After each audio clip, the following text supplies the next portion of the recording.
I'm not crazy filming in a park. Hello, Books to Huda. I'm trying not to look crazy because I'm in a park, as you may have noticed. This is my usual reading spot when I come read outside, and since it's been like, what, 2 days, I have accumulated enough books to do another book haul. I almost didn't want to do this because I was like, I have to bring my books to the park and people are going to look at me like I'm crazy, both of which are happening. First book, I bought this yesterday with Cherish. I bought Hamlet after seeing Benedict's version of Hamlet. I was reading the introduction today, and this is what I'll actually be reading when I stop being a crazy person filming in a park. It's got this really interesting picture of the globe on the inside. The introduction so far is good. It makes me miss reading literary criticism, which is not something I ever thought I'd say. This is the book that I wanted to tell you or show you in the last haul, but it is Timekeeper by Tara Sim. I'm super pumped to read this over break, and it's a very gorgeous cover. I mean, debut books, do they usually get covers this pretty? I don't know, but it's nice. What about underneath?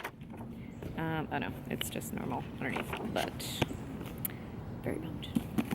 The book that I bought at Kroger, Tales from the Shadowhunter Academy. I got this the day before it came out. I've been looking forward to this since it was announced, since I finished the end of the, whatever it's called, the end of the Mortal Instruments series, whatever that book is. City of Heavenly Fire? Yeah. And I'm very excited to get to the third book because I bought the audiobook because it's narrated by the actor who plays D'Artagnan in The Musketeers, Luke Pasquiliano. I'm saying it wrong, I'm sure, but he goes by Luke. So, yay!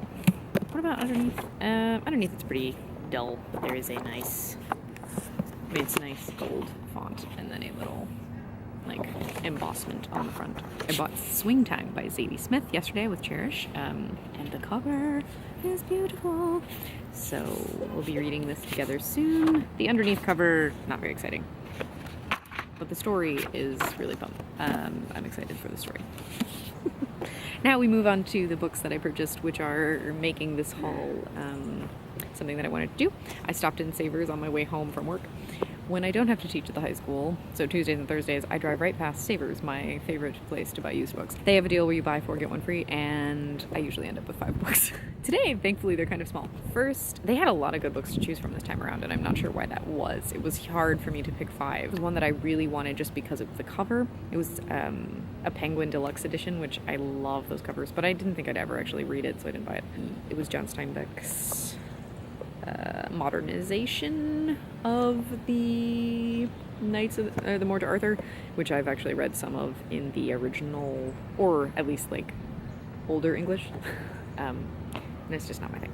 So what I ended up picking: Billy Budd, Sailor, and Other Stories by Herman Melville. I have read Bartleby the Scrivener before, and I really enjoyed it, but I think I read it as a PDF from my teacher, and I really like this cover. I don't think I'll ever read Moby Dick, but I do want to read Bartleby again, and so now I can, in this cute little Bantam classic edition. George Orwell has come up in class discussion a couple of times this week. He's been in the textbook and in another essay that I had my students read, and I found this almost pristine version of 1984, which I've never read, which most people are like, what? And so this is the commemorative 1984 edition of 1984. It's kind of amazingly retro.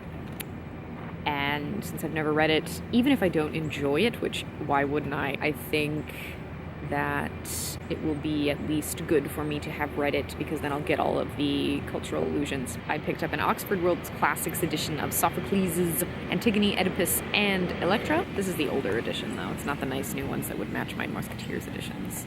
I read Oedipus Rex in my undergrad, and it's been something I've been wanting to reread. I think I read that as a PDF as well.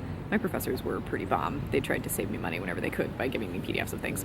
But so, Oedipus Rex in an Oxford Classics edition will have good footnotes. Someone has used Post-it notes. Ugh, look at that though. Who would do a Post-it note like that? They obviously weren't raised by my father. Post-it notes do not go haphazard.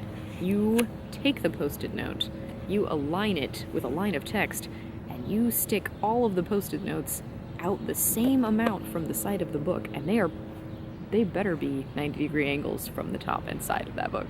the first one, and this is kind of what I was going there to try to find. I usually see a copy of this and don't ever pick it up because I already picked up another book by this author. But Cherish told me that I should probably read this. It's Jebel Here is the Namesake, which I haven't read before, but it's about an Indian family, and I need to read more Indian literature, I think, just since I'm joining the family. Last but not least is a play. I'm apparently in a very big mood for plays. 3 plays, well, total of 5 in this, but 3 separate books. Streetcar, Named Desire by Tennessee Williams, which will make my dad super happy. Did I buy this copy partly because it has Marlon Brando shirtless on the cover? Probably. Oh, and there's pictures from editions inside too, but not with Vivian Lee as Blanche, unfortunately. Somebody else. I am a huge Vivian Lee fan. Oh no, there she is. Okay. I know this is a gut-wrenching play. I'll see this movie eventually, but I would like to read the book first. Thank you very much for watching. I hope you enjoyed this outdoor setting. I have appeared crazy to make it happen. See you next time. Let's do it. People are looking. People watching me film. Dun, dun, dun.